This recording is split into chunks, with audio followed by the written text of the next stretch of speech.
एक साल पहले हम भारत जोड़ो यात्रा थे।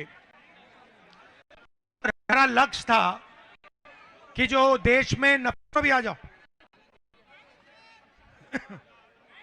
आ जाओ यहां बैठ जाओ, तुम आगे बैठ जाओ। नहीं नहीं, यहां इस पे बैठ जाओ। शाबाश। तो अच्छा अलंकार, मुझे 2-3 टॉफी दो। पहले काम, जरूरी काम करते हैं पहले। और दो, ये लो। तुम्हारा नाम क्या है? निभा, ये लो।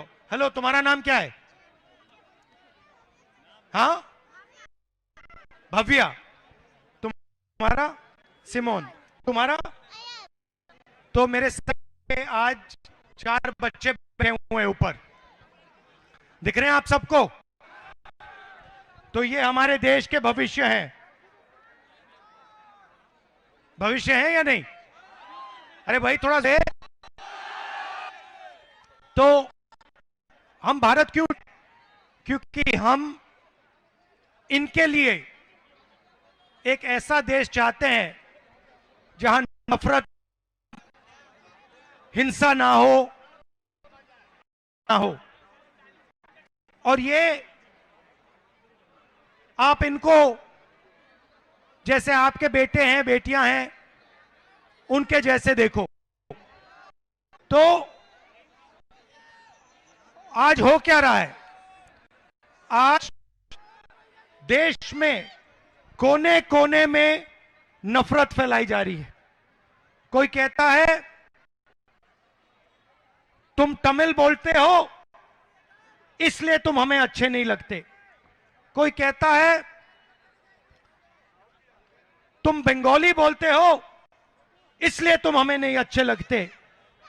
कोई कहता है तुम हिंदी बोलते हो इसलिए तुम हमें अच्छे नहीं लगते। तुम उर्दू बोलते हो इसलिए तुम हमें अच्छे नहीं लगते। या फिर तुम जम्मू कश्मीर के हो इसलिए तुम्हें हम अच्छे नहीं लगते। तुम मणिपुर के हो इसलिए तुम्हारा चेहरा हमें अच्छा नहीं लगता। तुम छत्तीसगढ़ के हो इसलिए तुम हमें अच्छे नहीं लगते। ये देश में कोने कोने में फैलाया जा रहा है। सही बात है।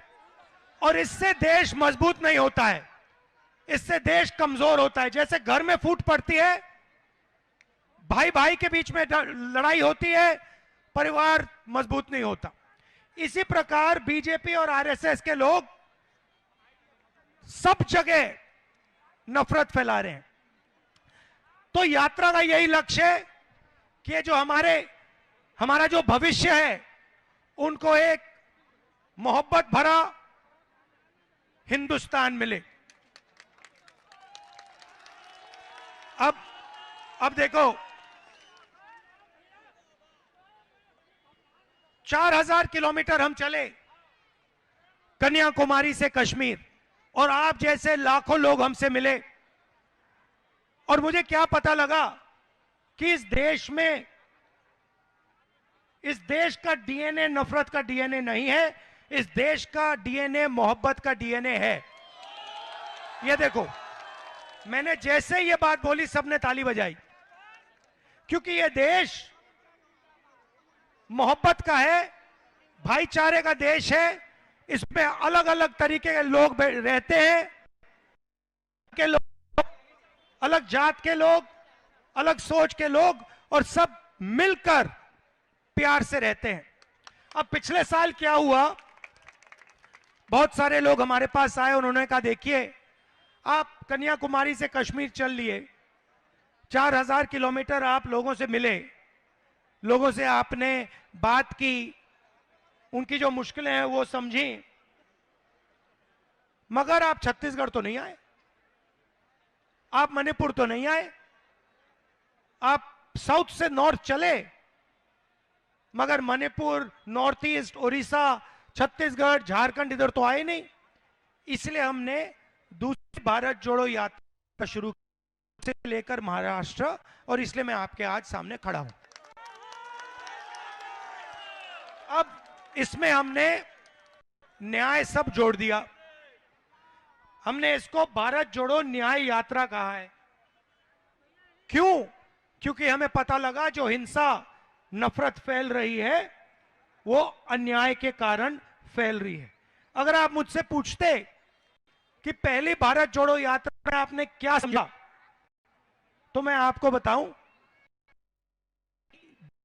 बीजेपी फैला रही है, उसका कारण देश में अन्याय है। किस प्रकार का अन्याय? आर्थिक अन्याय, सामाजिक अन्याय, किसानों के खिलाफ अन्याय, मजदूरों के खिलाफ अन्याय, महिलाओं, ये 5 तरीके के अन्याय देश में आपको सब जगह मिलेंगे। आप भाषण देने से डरती तो नहीं हो ना? घबराती तो नहीं हो ना? अच्छा, आप थोड़ा, अब मुझे आप बताओ, आप न्याय के हिंदुस्तान में रहना चाहती हो? नहीं, न्याय चाहती हो या अन्याय चाहती हो? मैं न्याय चाहती हूँ। आप हिंसा का हिंदुस्तान चाहती हो, नफरत का हिंदुस्तान चाहती हो या मोहब्बत का हिंदुस्तान चाहती हो? मैं मोहब्बत का हिंदुस्तान चाहती हूँ। आप मोहब्बत का हिंदुस्तान क्यों चाहती हैं? क्योंकि मुझे अपने भारत देश से बहुत प्यार है। ये देखो कि देखो कितनी कितनी मैं अपने देश में नफरत नहीं चाहती हूं क्योंकि मैं अपने देश से प्यार करती हूं। तो कितनी साल की हो तुम बेटा?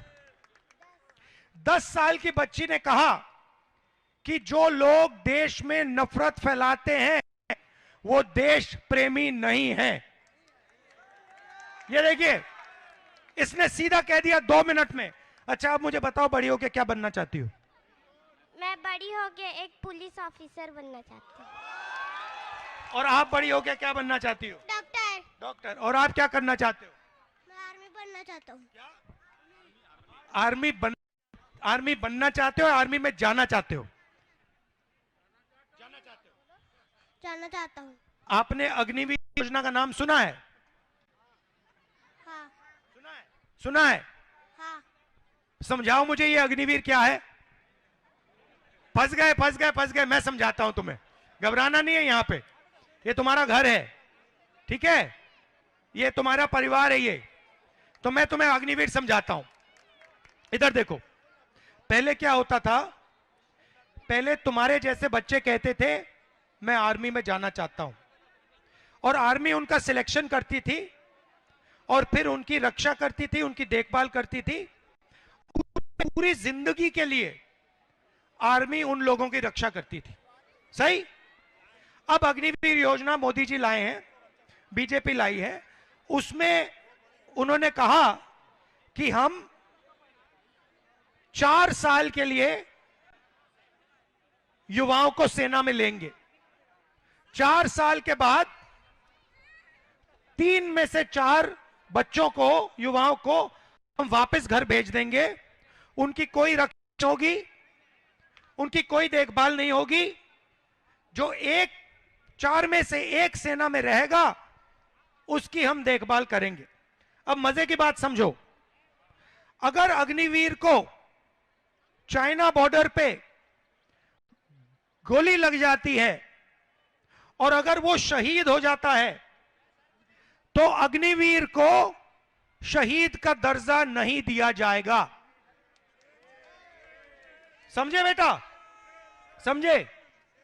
तो क्या हुआ है, तुम्हारे जैसे जो बच्चे ट्रेनिंग करते थे, 1,50,000 बच्चों ने ट्रेनिंग की, ठीक है?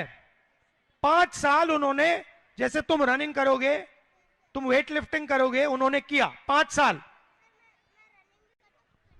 अरे जोर से बोल यार। सर, मैं 100 मीटर की रेस को 1 मिनट में कंप्लीट करता हूँ। अच्छा, और सुनो, और कितनी रनिंग करते हो दिन में? सर, अभी पापा बाहर गए इसलिए मैं नहीं कर रहा हूँ।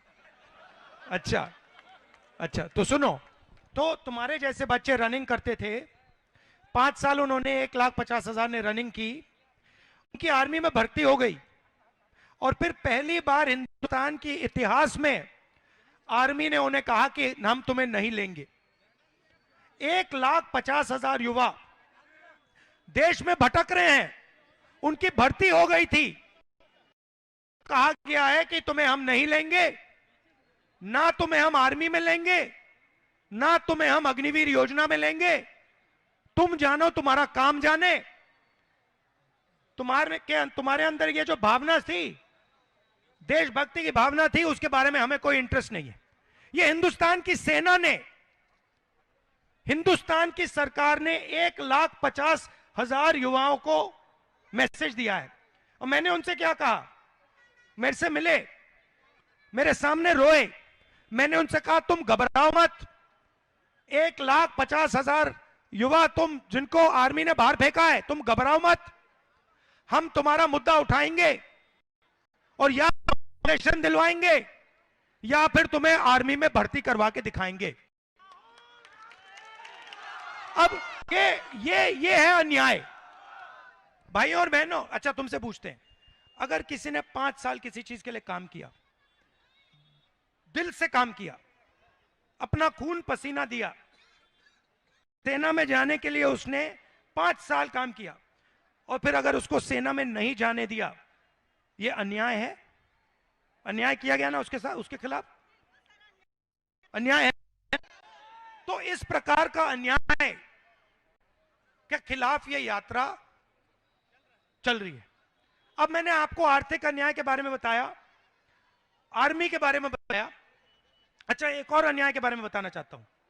आर्मी में सेना को कहा जा रहा है कि देखो तुम्हें हम अग्निवीर बनाएंगे और तुम्हें शहीद का दर्जा नहीं मिलेगा।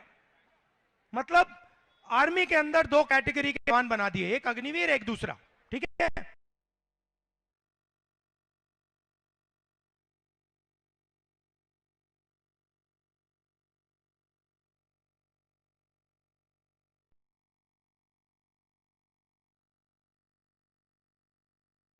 कि कंपनियां से खरीदे जा रहे हैं। आप ये बात जानते हो? नहीं। हिंदुस्तान ने ड्रोन खरीदा, कॉन्ट्रैक्ट अडानी जी की कंपनी को गया। हिंदुस्तान ने राइफल खरीदी, कॉन्ट्रैक्ट अडानी जी की कंपनी को गया। हिंदुस्तान पहले राइफल बनाता था, ऑर्डिनेंस फैक्ट्री बनाती थी, उधर से कॉन्ट्रैक्ट, पब्लिक सेक्टर यूनिट से कॉन्ट्रैक्ट छीनकर अडानी जी की कंपनी को दिया गया। लिस्ट है भैया, एक के बाद एक, एक के बाद एक, एक के बाद एक। अडानी को हिंदुस्तान की रक्षा के लिए जो वो सारा का सारा सारे के सारे कॉन्ट्रैक्ट अडानी जी को दिए जा रहे। मैंने इसके बारे में भाषण दे दिया, पार्लियामेंट हाउस में मैंने दे दिया भाषण। मुझे पार्लियामेंट से हटा दिया, मेरी लोकसभा की मेंबरशिप रद्द कर दी, मेरा घर ले लिया। मैंने उनसे कहा देखो घर ले लो, मुझे कोई फर्क नहीं पड़ता, ले लो अपना घर, मुझे नहीं घर चाहिए। मेरे पास हिंदुस्तान में लाखों घर हैं, छत्तीसगढ़ में लाख घर हैं। मेरा घर छत्तीसगढ़ के हर नागरिक के दिल के अंदर है। मेरे को कोई घर की जरूरत नहीं। तो ये देखो, ये हुआ आर्थिक अन्याय। अब मैं आपको सामाजिक अन्याय के बारे में बोलना चाहता हूं। हम आदिवासी कहते हैं, बीजेपी ने इनके लिए न्याय डाला। वनवासी, आदिवासी का मतलब वो लोग जो सबसे पहले मालिक थे। हम कहते हैं आदिवासियों को कि भैया आप देश के सबसे पहले मालिक हो। उन्होंने उनका नाम बदल दिया, कहते हैं तुम आदिवासी नहीं हो, तुम वनवासी हो। तुम पहले मालिक नहीं हो, तुम वो लोग हो जो जंगल में रहते हो। बात समझ आई? उनसे कह रहे हैं कि तुम्हारी शहर में कोई जगह नहीं है, तुम्हारी कंपनियों में कोई जगह नहीं है, तुम्हारी स्कूलों कॉलेजेस में कोई जगह नहीं है, तुम तो जंगल के हो। देखो देखो कैसा सामाजिक अन्याय ने आदिवासियों के खिलाफ किया। अब मैं पिछड़ों की बात करता हूं, दलितों की बात करता हूं। तुम भी आ जाओ बेटा, स्मार्ट लग रहे हो। भविष्य की टीम बैठी हुई है मेरे साथ। हाँ, हाथ मिलाओ, ये लो।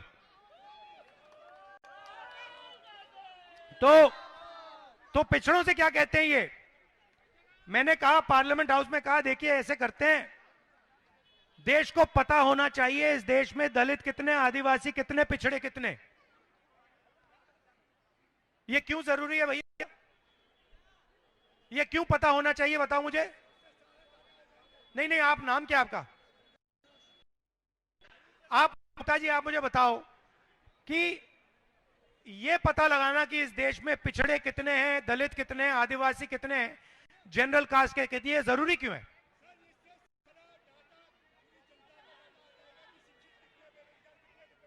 तो जो आपने बोला मैं माइक में बोल देता हूं, इससे सबको पता लग जाएगा कि किस जात के पास क्या क्या है, कितना धन है, कितनी नौकरियां हैं, कितनी कितनी देश की भागीदारी है। सहमत हो ना? मोदी जी सहमत नहीं है। मोदी जी ये पूरा ड्रामा कर रहे हैं क्योंकि ये चाहते हैं कि पिछड़ों को ये पता ना लग जाए कि उनकी कितनी आबादी है और देश का कितना धन इनके हाथों में है। मैं आपको बताऊं, मैंने आंकड़े निकाले हैं। आप हिंदुस्तान की 200 सबसे बड़ी कंपनी देख लो, अदानी, अंबानी, टाटा, बिरला, ये सब देख लो, ठीक है? इसका ना एक मालिक, ना एक मैनेजमेंट टीम का व्यक्ति पिछड़ा है, दलित है, आदिवासी है। इसमें कोई पिछड़ा नहीं है, कोई दलित नहीं है, कोई आदिवासी नहीं है। की बात करते हैं, मगर जब पिछड़ों को भागीदारी की बात उठती है, दलितों को, गरीबों को, गरीब जनरल कास्ट के लोगों को भागीदारी है, तो नरेंद्र मोदी जी बिल्कुल चुप हो जाते हैं। मैंने कहा कि जाति जनगणना करवानी है। नरेंद्र मोदी जी कहते हैं भैया इस देश में तो जाति नहीं है, सिर्फ दो जाते हैं, एक गरीब है, एक अमीर है।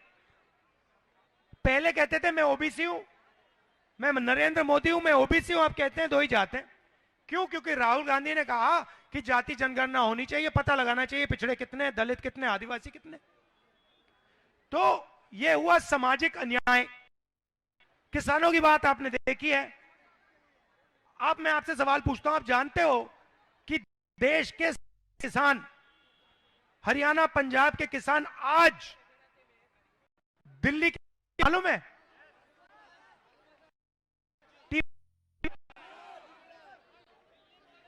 तो उनके खिलाफ अन्याय हो रहा है, मजदूरों के खिलाफ अन्याय हो रहा है, पब्लिक सेक्टर के खिलाफ अन्याय हो रहा है, ड्राइवरों के खिलाफ अन्याय हो रहा है। ट्रक ड्राइवर्स के साथ इन्होंने पता है क्या किया? जानते हो क्या किया? बिना पूछे 10 लाख रुपए जुर्माना सीधा ट्रक ड्राइवर से। हाँ, तो जहां भी देखो ये करते रहते हैं। मणिपुर को जला दिया। भाइयों और बहनों, में मणिपुर गया, वहां पे आग लगी हुई है, वहां पे भाई भाई को गोली मार रहा है, कोई सरकार नहीं दिख रही वहां पे, और प्रधानमंत्री आज तक मणिपुर नहीं गए। हजारों लोग वहां, घर जल गए, लोग मारे गए, मंत्री आज तक चल रहा है, वो हो गया। मैं आपको बताता हूं, मैं गया वहां पे, एक मेती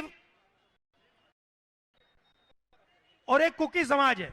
अब हिंदुस्तान, मणिपुर की हालत आप समझो, एक कुकी समाज है, एक मेते समाज है, इनको बीजेपी ने इनमें आग लगा दी। मैं गया, कोई राजनेता वहां नहीं गया, वहां गोली चल रही है, मैं वहां गया। सरकार ने कहा देखिए रिस्क है, गोली लग जाएगी। मैंने कहा लगने दो, मैं देखता हूं, ठीक है। उसके बाद मैं गया, ठहर जाओ, मैं गया, मेती समाज ने मुझे बुलाया और कुकी समाज ने मुझे बुलाया। सुनो, डिस्टर्ब मत करो। मेती समाज ने बुलाया, कुकी समाज ने बुलाया। जैसे ही मैं मेतियों के पास गया, उन्होंने कहा देखिए आपको हम चाहते हैं, मगर ये सिक्योरिटी वाले दिख रहे हैं, अगर आपकी सिक्योरिटी में कुकी समाज का हमें कोई मिल गया तो हम उसे वहीं गोली मार देंगे। हमने अपनी सिक्योरिटी में से कुकी समाज के लोगों को निकाला, फिर हम अंदर गए।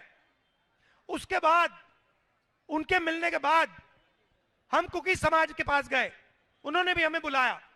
जैसे हम उनके पास पहुंचे वो हमें कहते हैं देखिए आप आइए, मगर आपकी सिक्योरिटी में मेते समाज का कोई मिला उसे हम गोली से उड़ा देंगे, आप मेते समाज के लोगों को अपनी सिक्योरिटी से उतारो।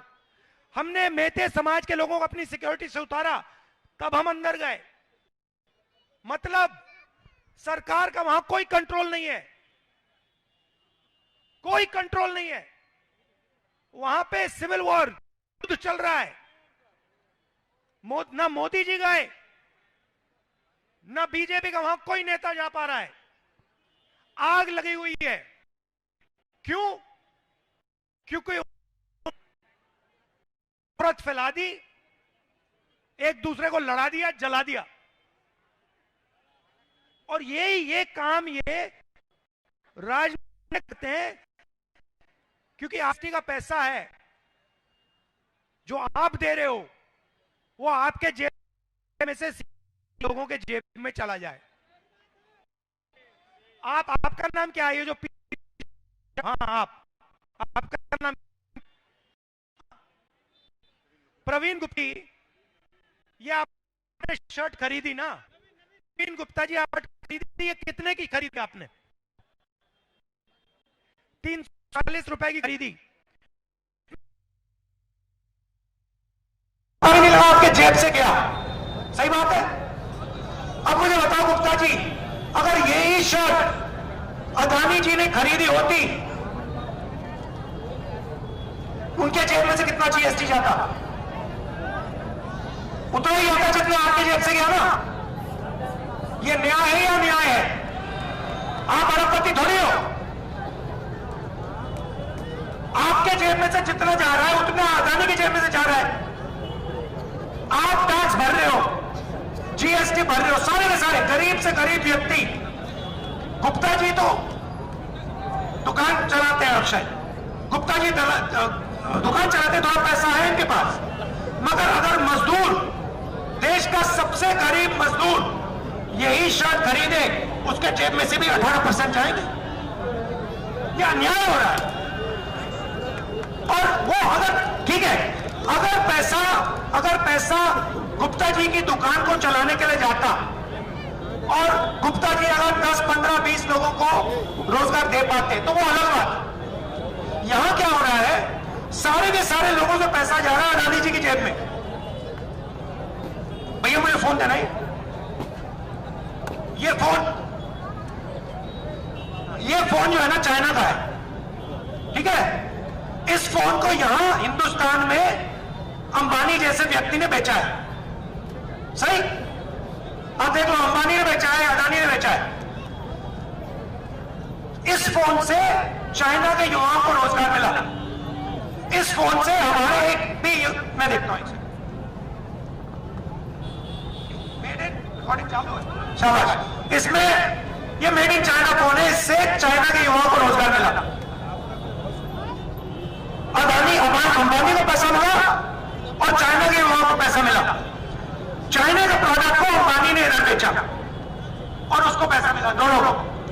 मैं चाहता हूं कि सबसे पहले ये जो फोन बने, ये छत्तीसगढ़ में बने, यहां पे, ठीक है। और ये गुप्ता जी जो बैठे हैं, एक दिन ये सोचे कि यार मैं अब दुकान चलने से थक गया हूं, मुझे दुकान नहीं चलानी, मुझे सेलफोन बनाना है।